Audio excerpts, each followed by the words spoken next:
If you see now, this question is, what do you understand by code of ethics? Okay, first I want to just get to know from you guys. Are you able to listen? Are you able to? Uh, am I audible? And are you able to just watch the screen properly? If you have any difficulty, any questions, you just put in the comment box. Well, the first question is about code of ethics. But what do you understand by code of ethics, and how is it different from code of conduct? So this is part of your syllabus. Directly these two terms are written there in your syllabus part. So one term is code of ethics, another term is code of conduct. Code of conduct, like we have this code of conduct, you are going to join the service, so definitely you have to comply to the code of conduct once you join the services. So, but code of ethics, what is code of ethics? These two terms, though their objective would be same, right? But these are trying to achieve the same objective by different modes, you can say.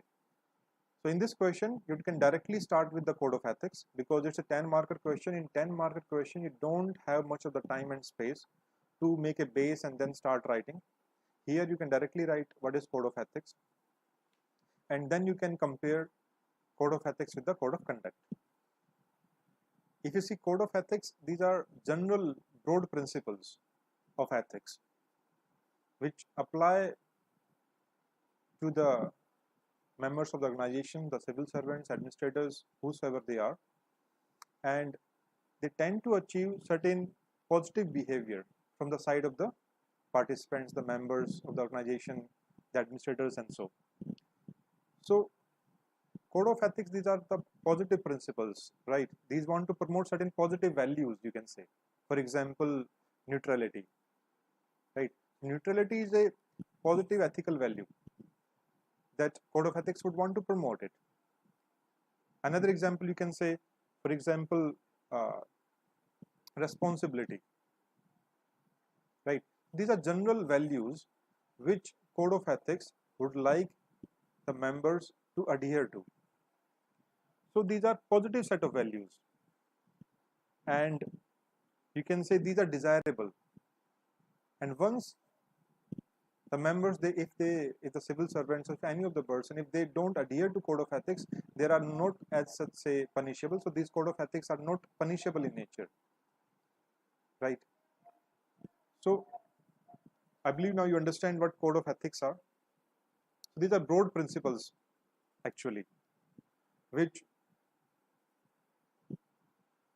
guides the behavior of the civil servants or the members of the organization to whomsoever these code of ethics apply. Now, if you see in terms of India,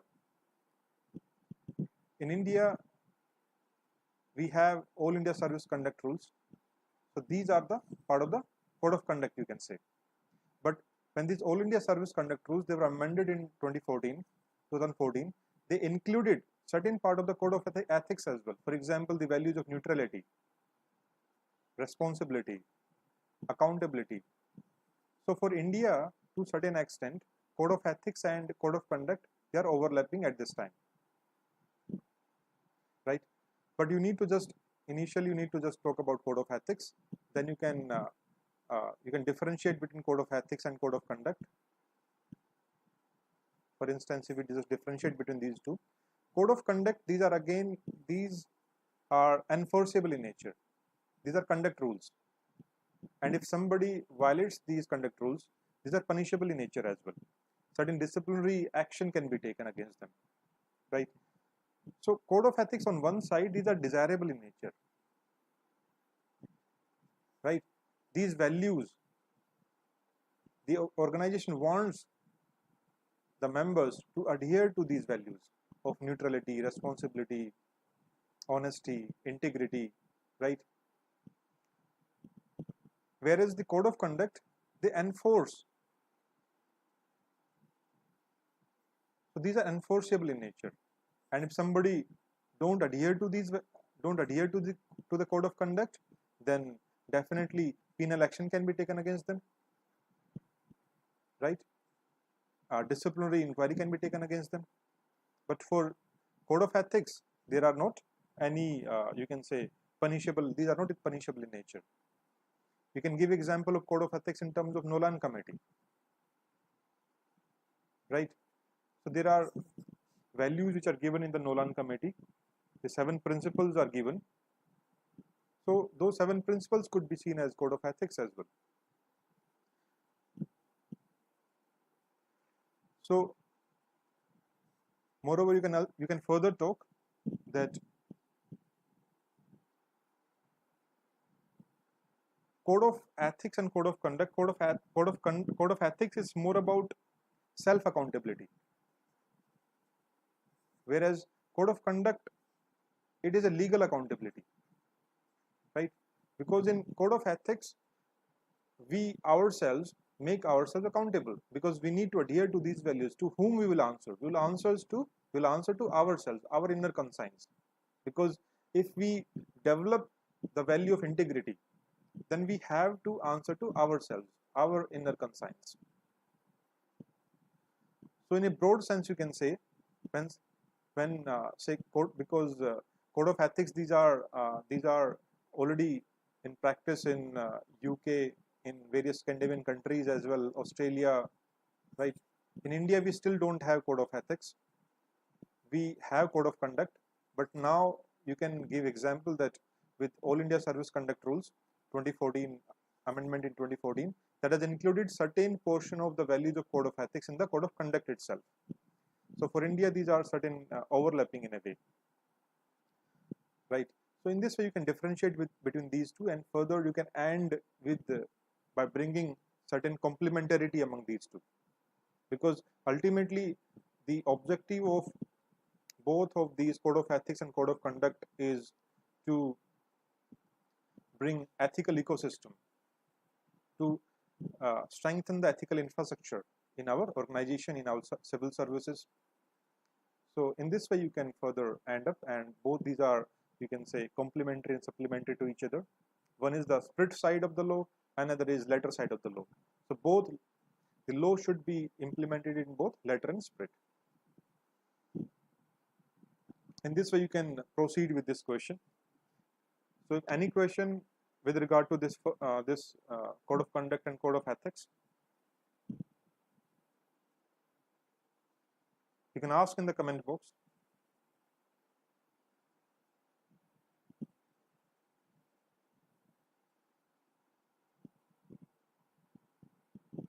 The next question is about corporate ethics. What do you understand by corporate ethics? So think over it, because when we follow certain ethical values, certain moral values in the business, in the corporates, right? So that we call as the corporate ethics. And this corporate ethics that guides the activities, the behavior of individuals, the companies, corporates in the bound of the certain moral principles. So these deal with these policies, practices with regard to corporate governance, you can say, right? So corporate governance is part of it. So we can see that there are certain corrupt practices that go in the private sector, in the corporate sector. So corporate ethics try to minimize those and try to make sure the corporate practices are adhered to the basic certain foundational corporate values, so that whatever the ill practices that are going on in the corporates, for example, insider trading, right? It also deals with the certain corrupt practices in their CSR also. Now the second part, it talks about socio-economic development, that how corporate ethics, it is linked to the socio-economic development. So you can see CSR is directly linked to the socio-economic development. Many of you wrote about CSR while writing this answer. That is a good point.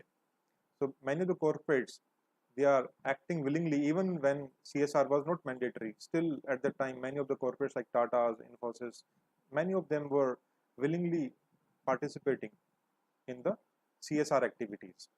So you can give a few examples of those, and So directly they participate in the socio-economic development by way of CSR.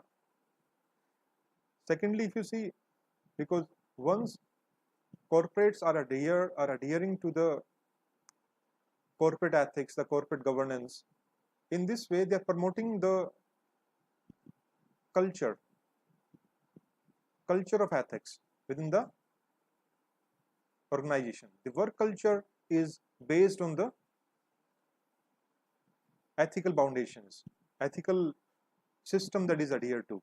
So in this way, because these people are part of the society itself, so culture, an ethical culture is trickled to the society also, right? So it strengthens the moral foundation of the society. Now, once when, for example, suppose you are the investors, so corporate ethics will also enhance the investor sentiment, right? Because for the investor will look into what? Investor will see whether if any corporate is adhering to the corporate ethics, so there are more chances of investors to investing in them, because in that case investors will be ensured that corrupt practices won't be tolerated in this corporate organization. Insider trading won't be allowed, right? So in this way, investor sentiments are strengthened and it attracts more and more investment. So in this way, it helps in the economic development of the country. Foreign investment comes into. It also protects the whole integrity of the economy, right?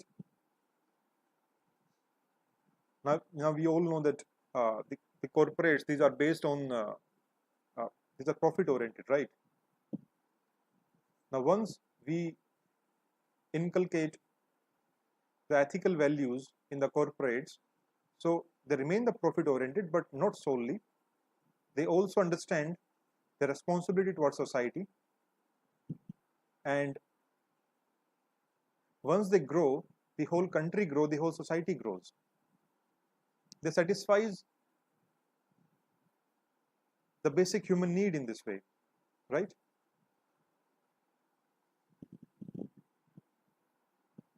So in this way you can understand by bringing the both social and economic development.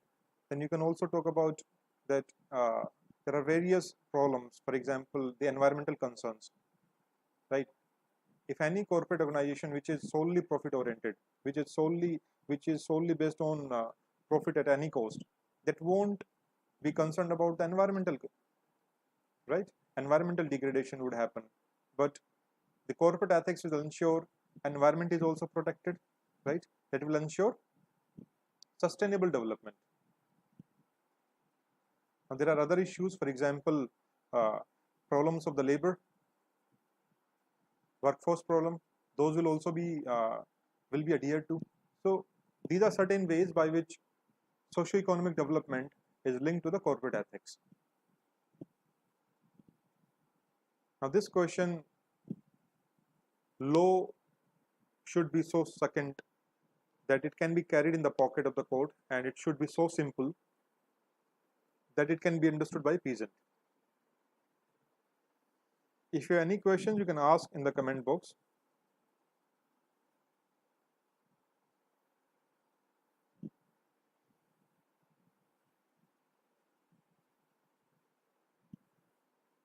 About this question, if you remember the statement is given by whom?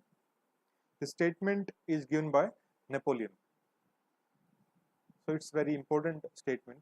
So in the introduction part, you can directly state, you can start with this Napoleon statement and talk about the basis of this particular quote by the Napoleon, that law should be so succinct, it should be so small, it should be so simple that it can be kept in the pocket of the court, and it should be so simple that it can be understood by a peasant.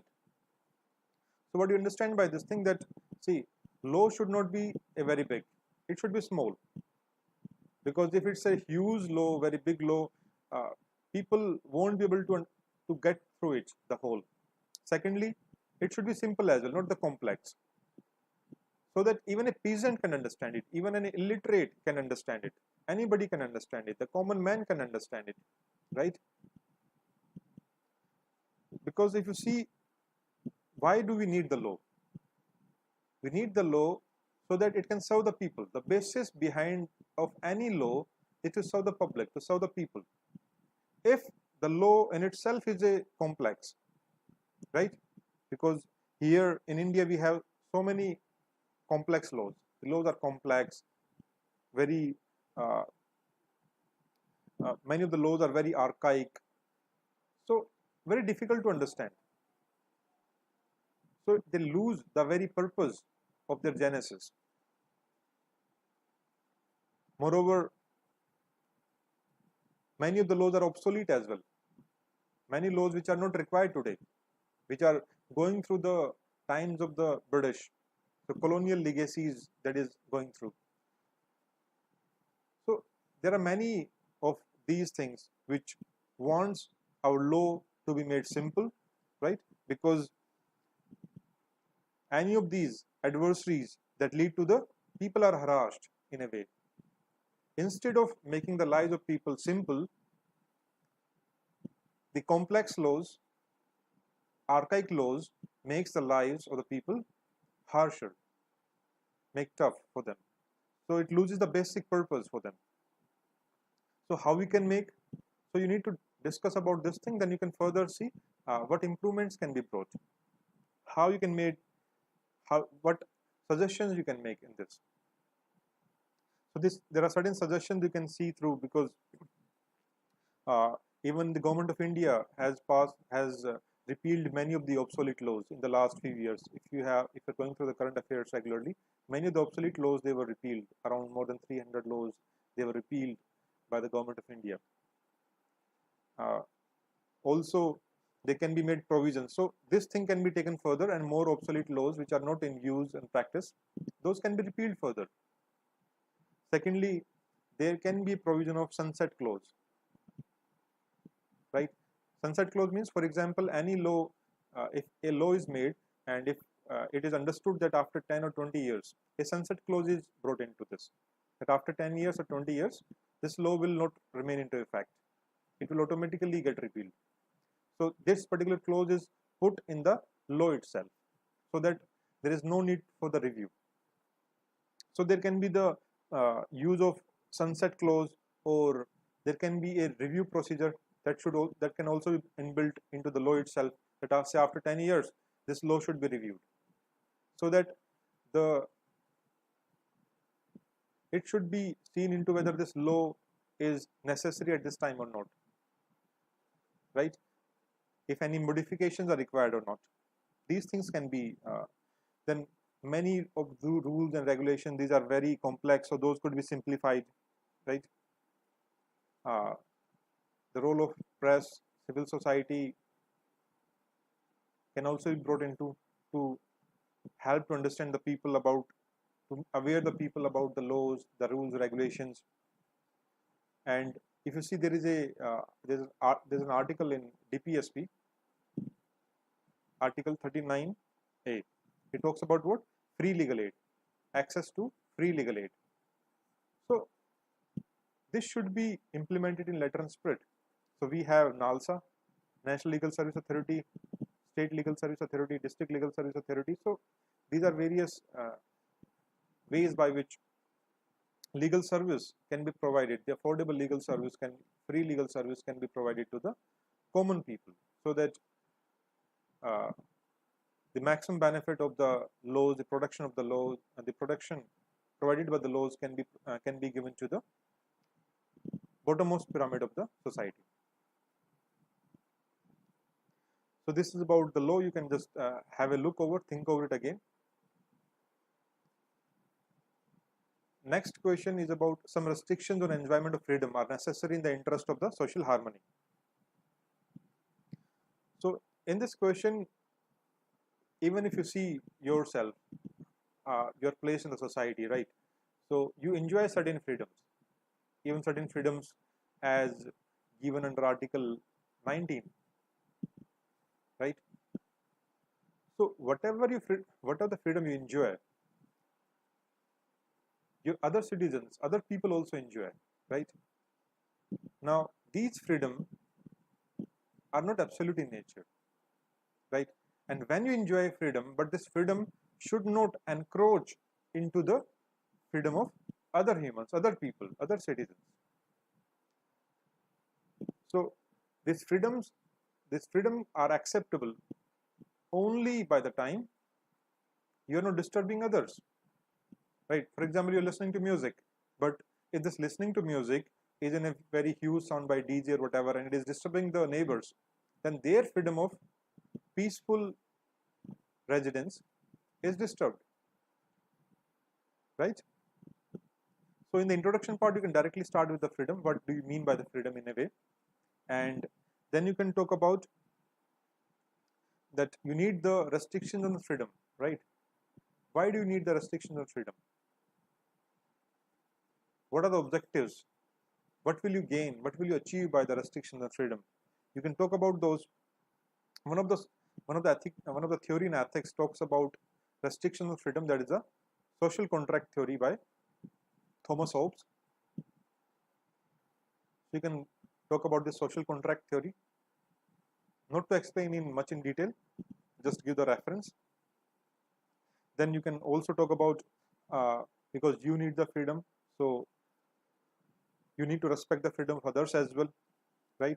So this is how social order and harmony will exist, because you need to link this restriction on freedom with the social harmony, right? Because if you don't respect the freedom of others, there will be conflict. Once there is conflict, there will be the disharmony in the society.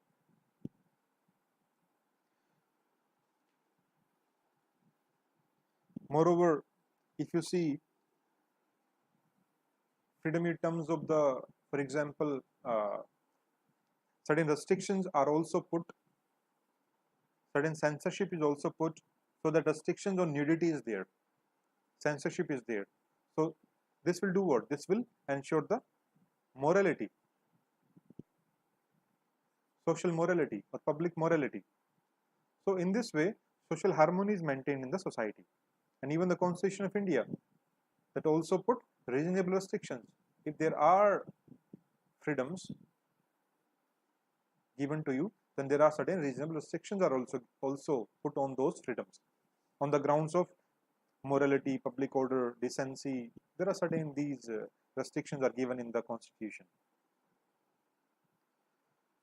Then you can so second part, what you can discuss, second part you can discuss that these restrictions should not be very strict. These restrictions should not be overpower or cover the freedom themselves, right? These restrictions should be reasonable. Otherwise, if these restrictions are unreasonable, in that case, the state would become, the state would be in a way curbing all the freedoms. It will be an authoritarian state.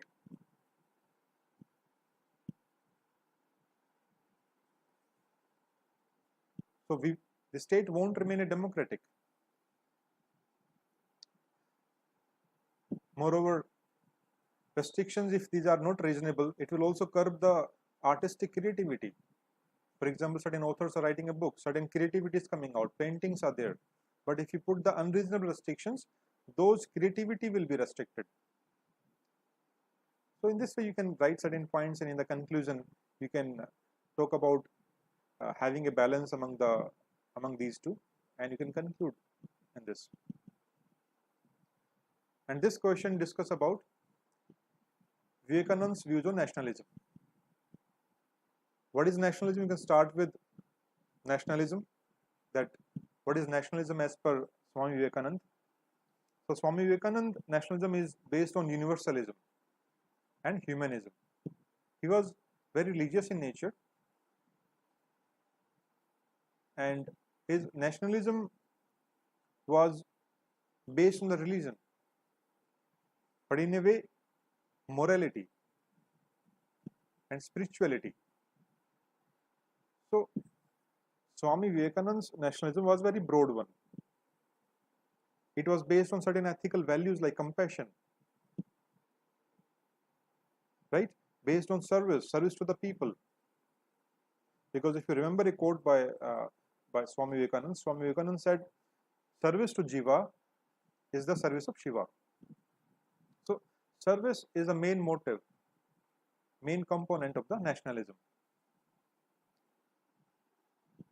Then the second part talks about how in this today's world, do you think in today's world the nationalism has become a divisive force? Then you can discuss about how this nationalism is divisive force in today's world. Definitely you can have many examples. How it is divisive force? You can take example of how protectionism is going on in the world, right? Trade war, US-China trade war, US also exiting from Paris climate deal, right? Exiting from UNESCO. Brexit also happened. So these are all counts of what? Very hardline nationalism, kind of jingoism in certain ways. So in that context, the nationalism acts as a divisive force, if seen in this narrow context of hardline nationalism. But yes, this nationalism can be integrative force, yes, if seen in a broad manner. If this nationalism is having the values as given by the Swami Vivekananda. So if nationalism is followed with the universalism, with the spiritual integrity, right? In that way, the nationalism of today can act as an integrative force, can spread peace and happiness among the whole world. In this way, you can discuss and you can further end with a suitable conclusion. So that's all for today's. If you have any questions, you can ask in the comment box or in our Telegram group. That is, description of both are given below. Thank you very much. Have a nice day.